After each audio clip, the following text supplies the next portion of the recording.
Siku chache zilizopita, mwanamke mmoja aliingia kwenye chumba changu cha OP. Alikuwa anasumbuliwa na maumivu ya goti na kauli yake ya kwanza ilikuwa, daktari, niambie vidokezo au tahadhari ambazo naweza kufuata ili nisije nikahitaji upasuaji wa kubadilisha goti. Kwa hiyo kwenye video hii leo tutaongelea mambo manne rahisi ambayo unaweza kufanya ili usipate maumivu ya goti au usihitaji upasuaji wa kubadilisha goti. Habari, mimi ni Dkt. Himanshu Tyagi, mkuu wa idara ya mifupa katika hospitali ya Fortis, Delhi. Kwa hiyo hebu tuanze kwanza na vyakula ambavyo unaweza kujumuisha kwenye mlo wako ili kupunguza uvimbe kwenye viungo vyako kwa ujumla. Chakula kimoja kati ya hivyo ni manjano. Manjano inasaidia sana kupunguza uvimbe mwilini. Na kama unaweza kunywa glasi moja ya maziwa kila siku ukiweka kiasi kidogo cha manjano, hiyo itakusaidia sana. Pilipili nyeusi, tangawizi na kitunguu saumu. Hivi ni bidhaa tatu zenye nguvu sana za kupunguza uvimbe na ni muhimu sana kwa maumivu yanayohusiana na ugonjwa wa mifupa na ugonjwa wa baridi yabisi. Pia tukizungumzia mafuta yanayopunguza uvimbe, mafuta ya zeituni yako juu kabisa. Bidhaa nyingine kama karanga za walnut na mbegu za chia zinasaidia sana kuboresha mzunguko wa damu na kuchochea ukuaji mpya wa gegedu kwenye viungo.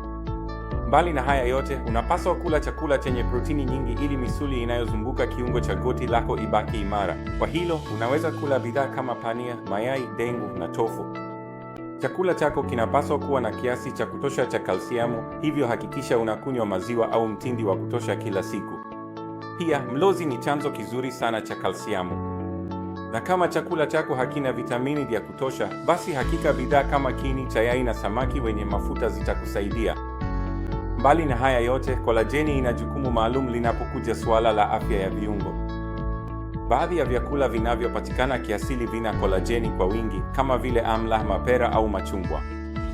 Sasa hebu tuzungumzie shughuli ambazo unapaswa kuepuka.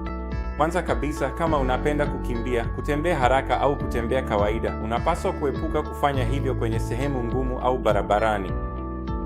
Unapaswa kujaribu kufanya kwenye uwanja wa udongo. Hii inamaanisha maeneo ya wazi yenye udongo au mchanga, ili nguvu ya msukumo kwenye viungo iwe ndogo unapokuwa unatembea, kwa sababu ukitembea kwenye sehemu ngumu, nguvu ya msukumo kwenye viungo huwa kubwa zaidi.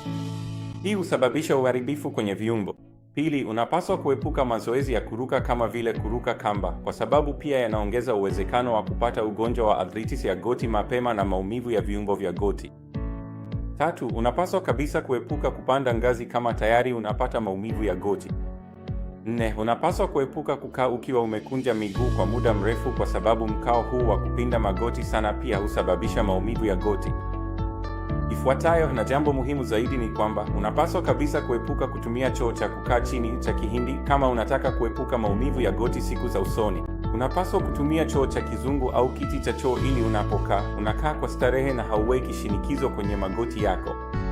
Sasa hebu tuzungumzie mambo unayopaswa kufanya. Kwanza kabisa, unapaswa kuhakikisha unatembea mara kwa mara. Matembezi yanapaswa kuwa kwa angalau dakika 20 hadi 30. Hata kama una maumivu ya goti, unapaswa kutembea kwenye viwanja vya wazi. Tumia fimbo kama itahitajika. Unapaswa kufanya mazoezi ya goti mara kwa mara kwa angalau dakika 10 kila siku. Katika video hii, nitakuonyesha mazoezi manne rahisi ya goti ambayo unaweza kufanya nyumbani kwako. Tatu ni kwamba kila unapokwenda nje, unapaswa kuvaa viatu vizuri kila wakati. Kwa hiyo unapaswa kutumia viatu bora vya kutembelea kila wakati. Sasa, michezo miwili au shughuli mbili ni tata kidogo.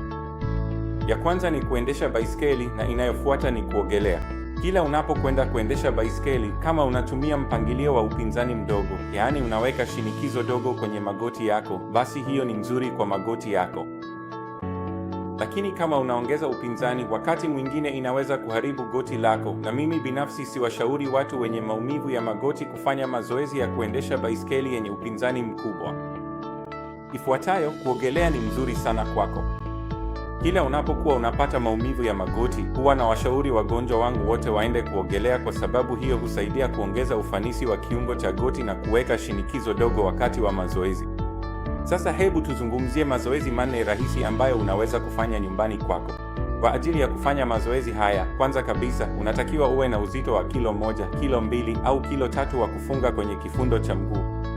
Kwa hiyo kwa zoezi la kwanza linalojulikana kama zoezi la kuimarisha msuli wa paja quadricep, unatakiwa ukae vizuri kwenye kiti huku miguu yako ikiwa imening'inia kama hivi. Funga uzito wa kilo moja karibu na kifundo cha mguu wako na jaribu kunyoosha mguu wako kabisa. Shikilia nafasi hii kwa sekunde 5 hadi 10 na fanya marudio 25 ya zoezi hili. Kwanza, unaweza kuanza na kilo 1 lakini taratibu ongeza hadi kilo 2, kilo 3 na unaweza kufika hadi kilo 5 kulingana na nguvu ya misuli yako. Hili ni zoezi zuri sana kwa kuimarisha msuli wa paja quadriceps. Huo ndio msuli uliopo mbele ya mguu wako.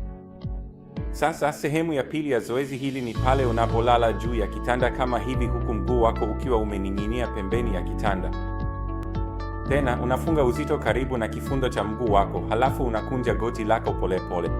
Hili pia unatakiwa kulifanya mara 25. Hili husaidia kuimarisha msuli uliopo nyuma ya mguu wako unaojulikana kama msuli wa paja la nyuma, hamstring. Zoezi linalofuata ni ambapo unasukuma mto au taulo iliyokunjwa kati ya magoti yako ukiwa umekaa kwenye kiti kama hiki. Unapofanya zoezi hili, misuli ya ndani ya paja inayojulikana kama adductors inakuwa imara. Hivyo jaribu kufanya marudio 25 ya zoezi hili. Shikilia au kumbatia mto au taulo kwa sekunde 5 hadi 10, halafu pumzika. Zoezi la 4 ni ambapo unakaa chini kwenye sakafu. Unaweka taulo iliyokunjwa au mto chini ya kiungo cha goti lako na kwa kutumia nguvu ya goti lako unalisukuma chini kuelekea ardhini. Shikilia nafasi hii kwa sekunde 5 hadi 10, halafu pumzika. Unatakiwa kufanya mazoezi haya kila siku.